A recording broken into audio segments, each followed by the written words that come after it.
Gloria al Señor. Jesucristo es el Rey de Reyes y Señor de Señores, y levantamos este clamor. Y bueno, le invito a que podamos estar meditando un momento en este Salmo 49, el Salmo que meditamos el día de hoy. Y vamos a leer para comenzar el verso 16 y 17. Salmo 49, verso 16 y 17. Dice así la palabra del Señor: no temas cuando se enriquece alguno, cuando aumenta la gloria de su casa, porque cuando muera no llevará nada, ni descenderá tras él su gloria. Oremos. Padre, en esta hora queremos que tú nos hables a través de tu palabra, que esta palabra pueda llevar vida, que pueda hablar aquel que lo necesita, que tú puedas, oh Dios, tocar los corazones de los que escuchen esta palabra, y que no sea palabra de hombre, que sea palabra tuya, oh Dios, que mi vida pueda ser únicamente un instrumento en tus manos, oh Dios, y que tú puedas hablar conforme a tu propósito y tu voluntad. Toca los corazones y prepara nuestros corazones para recibir tu palabra. En el nombre de Jesucristo. Amén. Amén. Gloria a Dios. No sé cuántos ya habrán meditado este salmo, pero si no, hoy lo vamos a estar leyendo prácticamente todo el salmo. Y este salmo es un salmo de los que se llaman sapienciales, que hablan acerca de la sabiduría. Y está fundado en esa verdadera sabiduría, como lo dice Proverbios 1:7. El principio de la sabiduría es el temor a Jehová. Y nos va a mostrar cuál es realmente un secreto que produce felicidad y dicha. ¿Cuál es aquella sabiduría que te va a producir felicidad y dicha? Yo sé que mucha gente está buscando esta tranquilidad, esta felicidad, pero a veces lo buscamos en cosas que no lo pueden suplir. Y el salmista va a tratar, o no va a tratar, va a contestar algunas de las preguntas que los hombres se han hecho durante prácticamente toda la historia de la humanidad. Desde siempre se han hecho estas preguntas acerca de la vida, de la muerte, el propósito de la vida y el propósito de nuestra vida física, pero sobre todo lo va a relacionar con este mundo y con las riquezas, algo que para muchos es el propósito de vivir, el acumular riquezas. Y entonces el salmista va a hablar de esto. Y bueno, como leímos el verso 16, habla, no temas cuando se enriquece alguno, cuando aumenta la gloria de su casa. Y cuando pensamos que este salmo está escrito para esas personas que han puesto su confianza en las riquezas o que tienen muchas posesiones, y pensamos que es un mensaje dirigido a ellos, entonces decimos, ese mensaje no es para mí. ¿Por qué? Porque yo no he acumulado muchas riquezas, no tengo grandes posesiones, entonces no es para mí. Pero el salmista, al comenzar en los primeros versos, verso 1 y verso 2, fíjense cómo dice: oíd esto, pueblos todos, escuchad, habitantes todos del mundo. ¿A quién está hablando? A todos los pueblos. ¿Y a quién? A todos los habitantes. Y luego el verso 2 dice: así los plebeyos como los nobles, el rico y el pobre juntamente. Entonces, el hablar de la confianza en las riquezas no es únicamente para aquellos que ya lo han obtenido, sino también para aquellos que no lo tienen, pero que desearían eso. Y una vez les compartía también algún tema parecido, y yo les preguntaba a los hermanos: ¿quién pone su confianza en el dinero?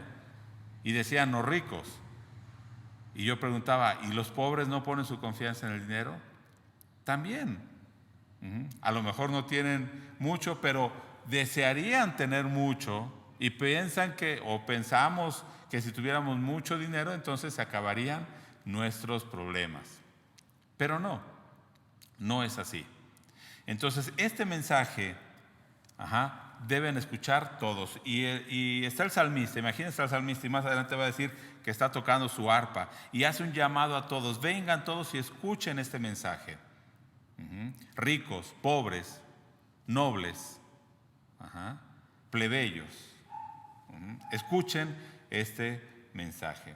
Dice el verso 3, mi boca hablará sabiduría y el pensamiento de mi corazón inteligencia. Inclinaré al proverbio mi oído, declararé con el arpa mi enigma. Dice, voy a meditar, voy a inclinar mi oído a esos proverbios, a esos consejos de sabiduría y voy a declarar lo que pueda yo comprender acerca de esto, ¿sí?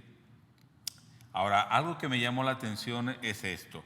Mi boca hablará sabiduría y el pensamiento de mi corazón inteligencia. Yo veo aquí al salmista que tiene una coherencia, una congruencia entre sus pensamientos, lo que va a hablar, pero lógicamente también con su vida. Hay una unidad en su mente, en su corazón, en sus palabras, en su fe y lógicamente con su vida, ¿sí? Habla de ese corazón y a mí me lleva a pensar acerca de esa confianza, una confianza verdadera, no una confianza nada más intelectual, porque dice, voy a hablar sabiduría, o sea, algo intelectual.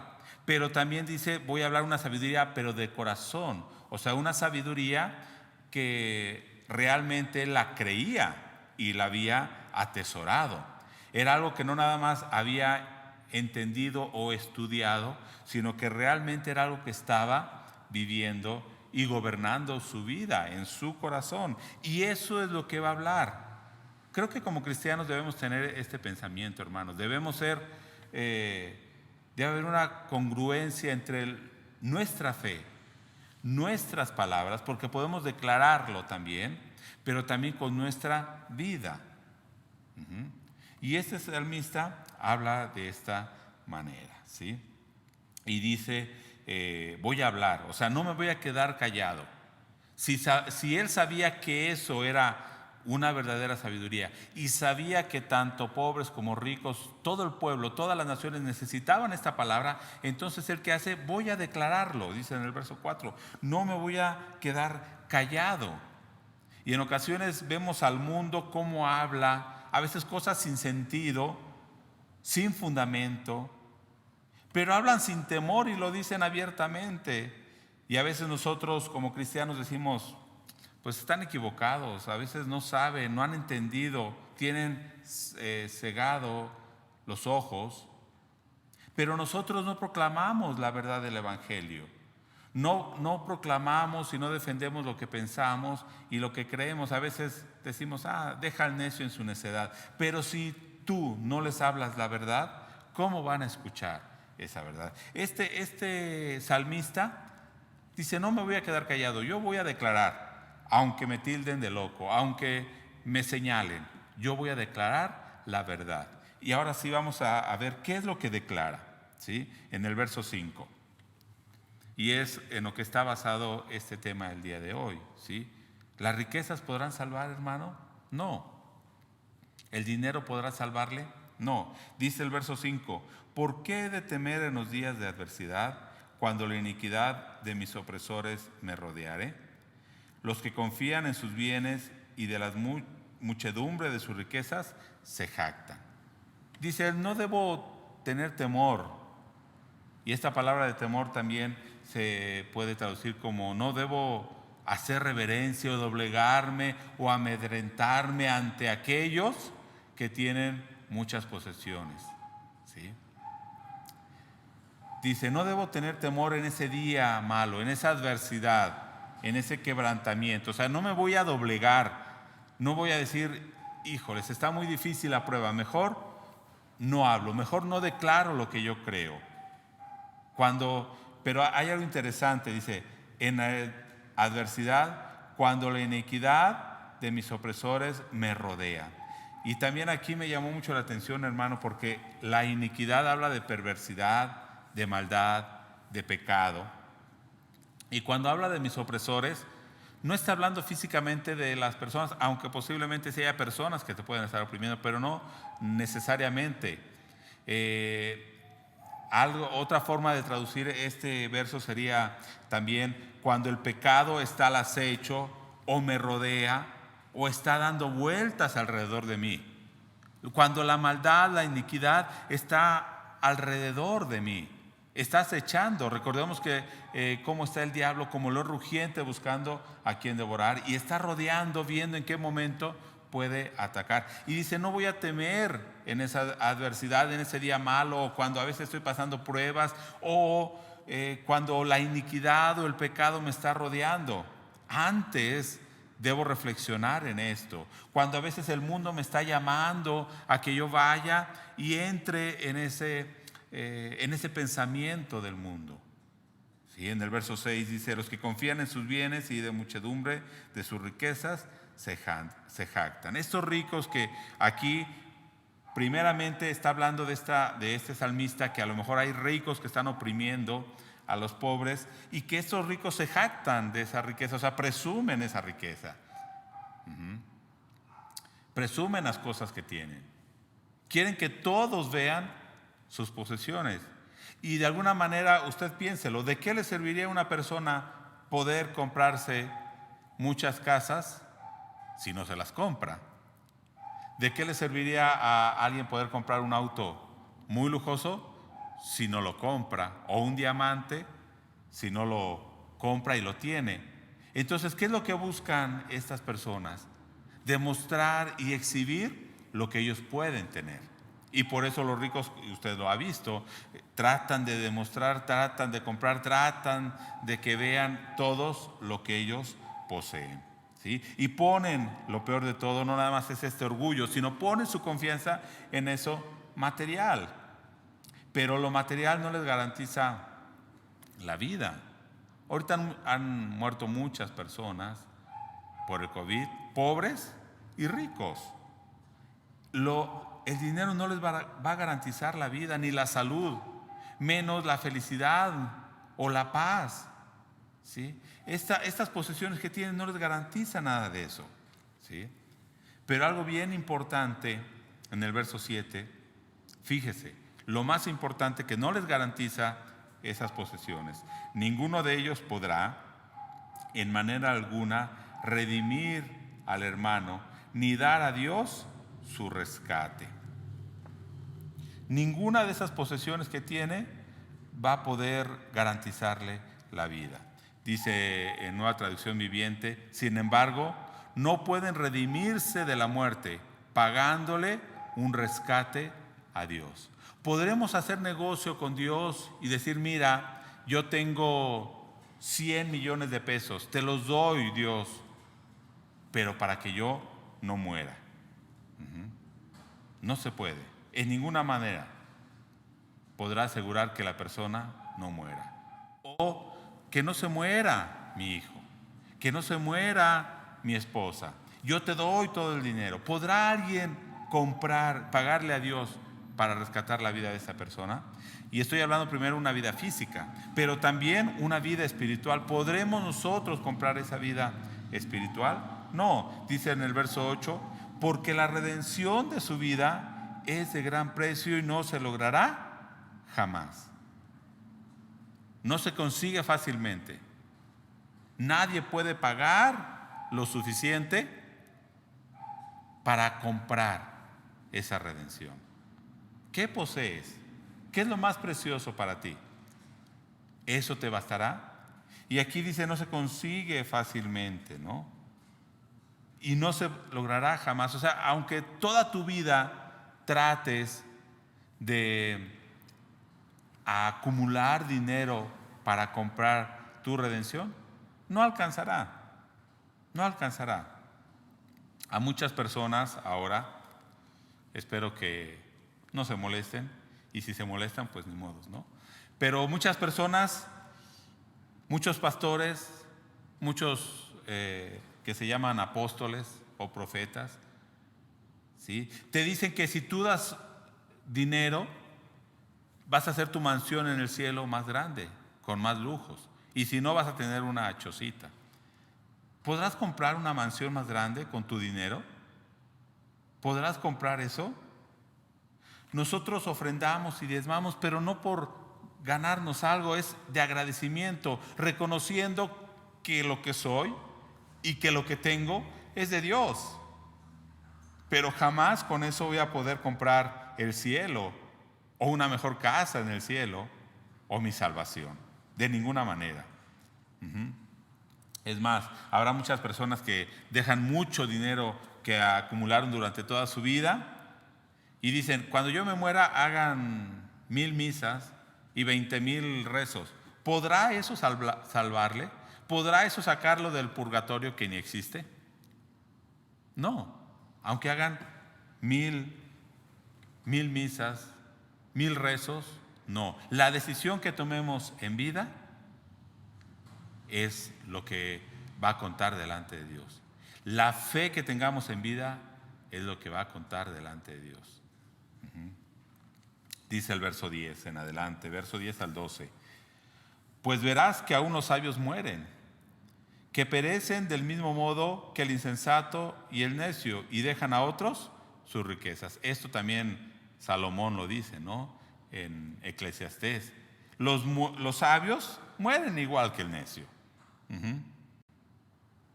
Mueren de la misma manera. Y a otro dejan su riqueza. Por más sabio, por más estudios que tenga, dejan a otros sus riquezas.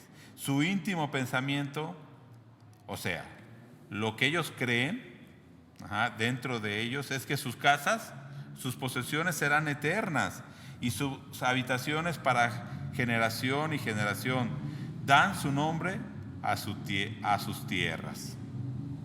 Esto me llama mucho la atención. Piensan que esas posesiones, lo que logren hacer va a ser algo eterno. Y yo creo que ahorita mucha gente ha perdido millones. Muchos están en la quiebra. ¿Qué tan frágil es la economía? ¿Qué tan frágil es lo material? Con alguna pandemia como esta, todo se va.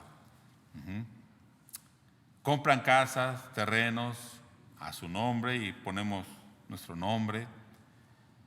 Le ponemos nombre a las tierras y recuerde en los pueblos de la antigüedad y aún ahora todavía hay Moab, Amón, Canaán, Israel, Amalek, etcétera. Todos esos eran nombres de personas que adquirían un territorio o dominaban un territorio y le ponían ese nombre a esas tierras. Actualmente, ¿cómo se llaman las colonias? Con nombres de políticos. Los políticos construyen un puente y le ponen su nombre. López Portillo, la colonia Colosio, Benito Juárez, Venustiano Carranza, Zapata, etcétera, etcétera. Los hombres ricos, ¿qué hacen? Construyen edificios, les ponen su nombre, construyen monumentos a sus personas, pero de igual manera morirán. Y fíjese en el verso 12, cómo lo dice la palabra de Dios. Mas el hombre no permanecerá en honra, o sea, va a morir. Toda esa honra que pueda tener va a perecer. Es semejante a las bestias que perecen. ¿Con qué lo está comparando? Con un animal que muere, al igual que el rico que tiene su monumento o su edificio. De la misma manera. El hombre en su sabiduría, ¿qué ha hecho? Ha quitado a Dios de su vida. Es más, quieren quitar o sacar a Dios de su creación, aunque esto únicamente pase en sus mentes. O sea, esto de quitar a Dios de su creación nada más está en sus mentes porque no lo pueden quitar. Dios es el que está gobernando toda la creación. Y reducen al hombre al igual que un animal. Y usted véalo, ¿cómo enseña la ciencia ahora en las escuelas? ¿Qué nos enseñan? Somos materia, somos igual que un animal. Y la Biblia lo dice, pues si así quieren verse, pues van a morir igual que un animal. ¿Sí? Sin pensar que Dios ha puesto en nosotros un alma eterna, la cual va a resucitar en el día de Jesucristo, pero va a resucitar para vida eterna o para condenación eterna. Un alma que puso en el hombre, no en el animal, pero el hombre quiere ser semejante a un animal, aunque Dios le puso un alma eterna que resucitará para vida eterna o para condenación. Entonces, estas personas que han puesto su confianza en eso material, ¿qué dice? Al morir, su alma quedará en muerte, quedará separada de Dios para siempre. Aquellos que no pusieron su confianza, su fe en Dios, pasará esto. Verso 13. Fíjese cómo lo dice. Su camino es locura. Este es el destino de los necios, dice la Nueva Traducción Viviente. Pero aquí me llama la atención, su camino es locura, como dice la Reina Valera. Es locura. Y los chiapanecos van a entender muy bien esta palabra que voy a decir, porque esta es otra traducción que se puede hacer de esta palabra locura, es bobería. Y así dice en el Strong, en el diccionario Strong. Esta palabra que traduce como locura también se puede traducir como bobería, sin sentido. Dice entonces, su camino es locura, con todos sus descendientes se complacen en el dicho de ellos. Reflexionemos en esto. Pero a pesar de que es locura, que es bobería, que no tiene sentido el pensamiento y la confianza que ellos han puesto, cuando mueren, ¿qué se llevan? Nada. Pero sus descendientes, o sea, sus hijos, dicen, wow, qué sabio era mi padre al acumular todo este dinero. Yo voy a seguir ese mismo camino. Lo recuerdan como si hubiera sido la persona más sabia del mundo. Siguen el mismo camino que los lleva ¿a dónde? A la perdición y a la muerte. ¿Cómo puede ser posible? Pensemos en esto. Y aquí en su Biblia, no sé si ve ahí esa palabra que dice Selah. Tómate un momento para reflexionar, para pensar en esto. Como padres muchas veces, ¿qué tratamos? Nos esforzamos por querer dejarles algo a nuestros hijos, una seguridad material, una casa, una herencia, pero no nos preocupamos por dejarles una seguridad verdadera, una herencia eterna. No los guiamos en ese temor de Dios, ponemos todo nuestro esfuerzo para que ellos alcancen una carrera, una maestría, un doctorado, y tratamos de acumular para que al final, digamos, le dejé todo. Pero no nos preocupamos por lo más importante. Gastamos nuestros recursos materiales, nuestro tiempo, nos desgastamos en lo material. Y si queda algún tiempo, bueno, vamos a la iglesia. Vamos a lo espiritual. El menor recurso para lo espiritual, cuando debería de ser al contrario. Porque esto material, si realmente crees que esto material no sirve, entonces piensa en qué estás poniendo todo tu esfuerzo. Y es tremendo en el versículo 14 y versículo 15, hermano. Esto es algo tremendo. Dice el versículo 14, como a rebaños que son conducidos al Seol, la muerte los pastoreará, y los rectos se enseñorearán de ellos por la mañana. Se consumirá su buen parecer, y el Seol será su morada. Pero Dios redimirá mi vida del poder del Seol, porque Él me tomará consigo. Son como un rebaño que los llevan a la muerte, al matadero. Son como esta muerte. Ahora dice aquí que ¿quién nos va a pastorear? La muerte. O sea, ¿quién nos va a conducir? La muerte va a funcionar como un trabajador de matadero, no como un pastor que los saca y los alimenta y las cuida esas ovejas. No, sino como un trabajador de matadero, que los lleva a degollar. Son conducidos por la muerte.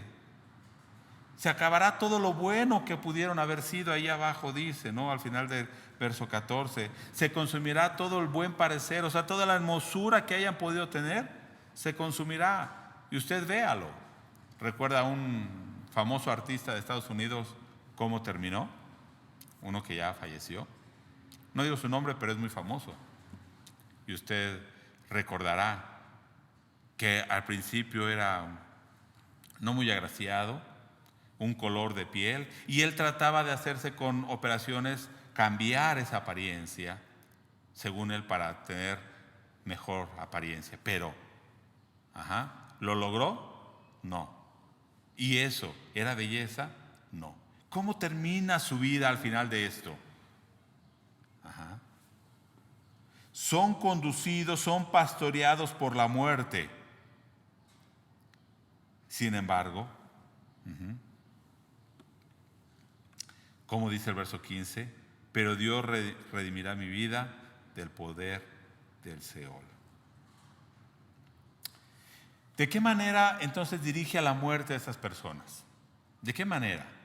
Recuerda 1 Corintios 15, este pasaje de 1 Corintios 15, Pablo habla acerca de la seguridad que tenemos de la resurrección, de la seguridad que tenemos de la resurrección de Jesucristo y de nuestra resurrección.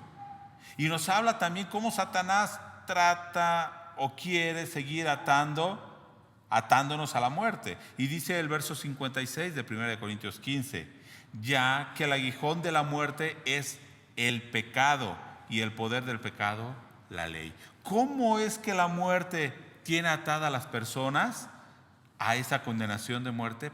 A través del pecado. Y de esa manera los pastorea.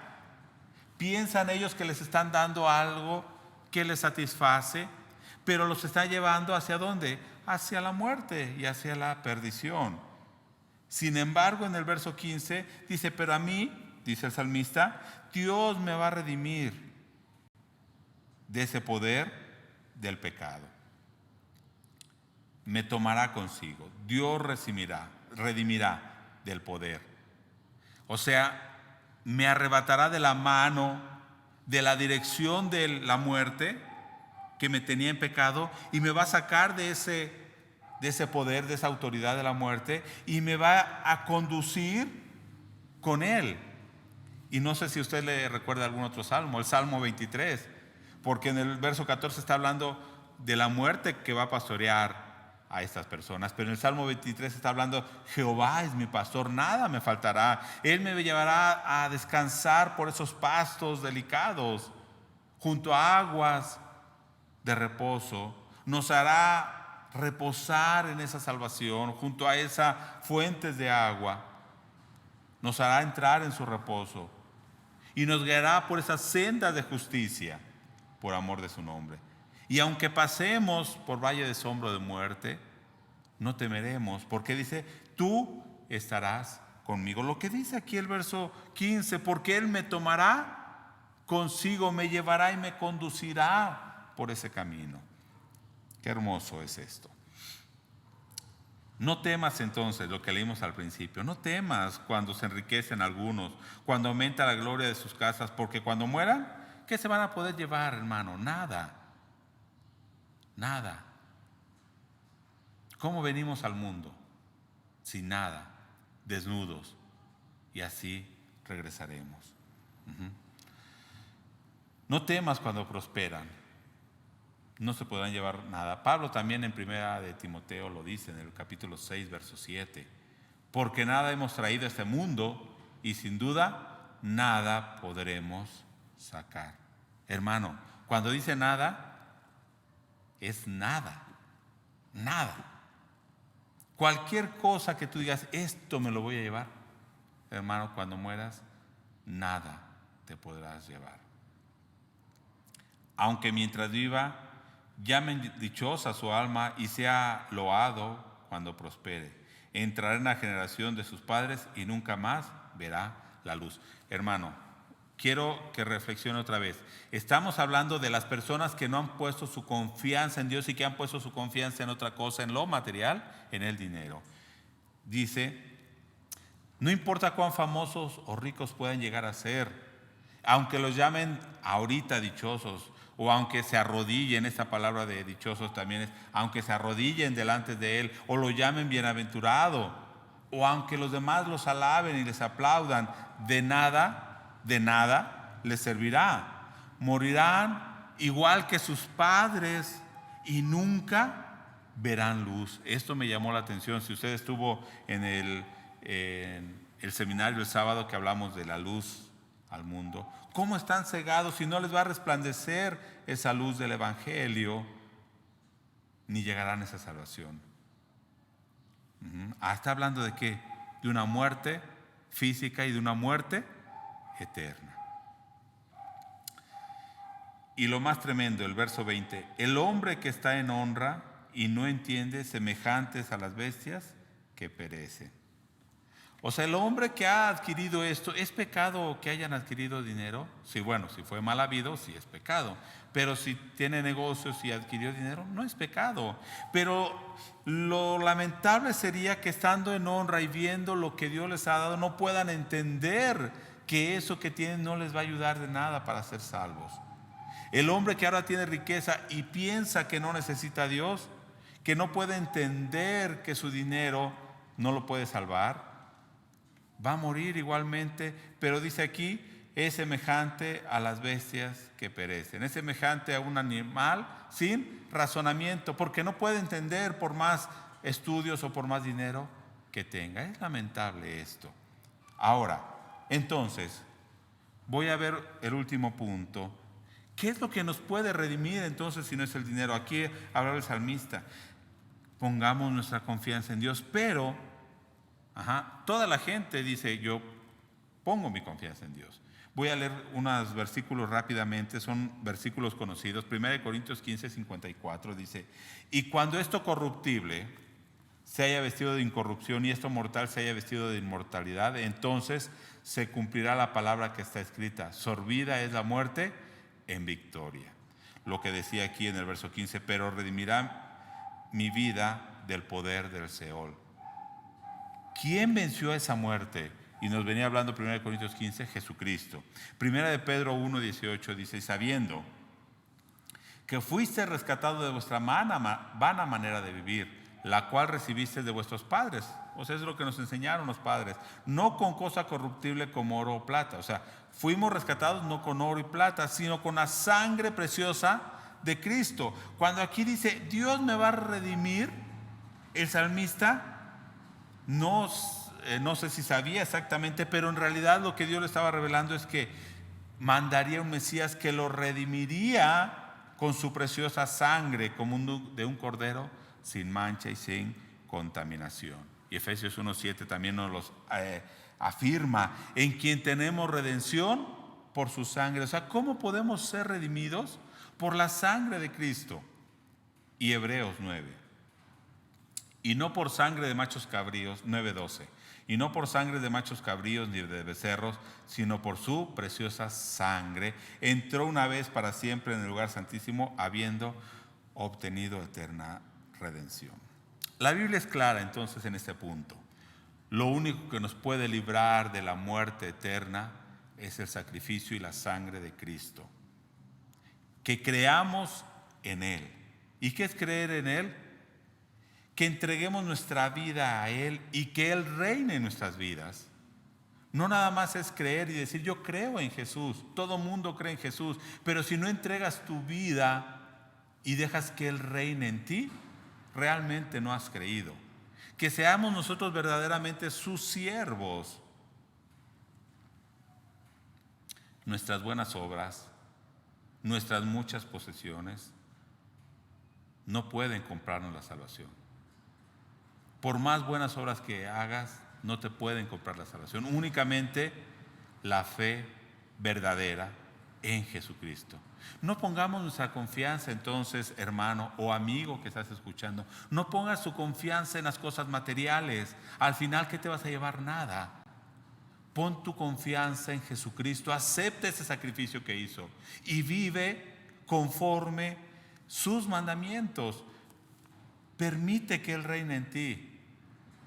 Deja de pensar en esas cosas materiales que no nos llevan a nada. Pongamos nuestra confianza en Dios, en Jesucristo, nuestra fe en Dios, el cual nos va a guiar a esa verdadera salvación. Si tú quieres orar, ora al Señor y pídele que Él guíe tu vida en esa salvación, como dice este verso 15. Él me va a tomar consigo y me va a llevar hasta llegar a esa salvación, hasta redimir mi vida de la muerte. Me va a quitar del poder de la muerte que tenía sobre mí, del pecado, y me va a llevar a su salvación. Oremos. Padre, hemos escuchado ahora tu palabra. ¿Qué nos puede salvar? ¿Lo material? ¿Nuestras obras? ¿Nuestras posesiones? Nada. Aunque trabajemos toda nuestra vida, nada de eso nos puede salvar. Únicamente la sangre de Jesucristo nos puede redimir. Es la que redimió, nos redimió del pecado. Entregamos, oh Dios, nuestra vida a ti, nuestra confianza la ponemos en ti, para que tú reines y nos conduzcas por ese camino que nos quieres llevar hasta tu salvación. Te agradecemos y oramos en el nombre de Jesucristo. Amén. Dios les bendiga.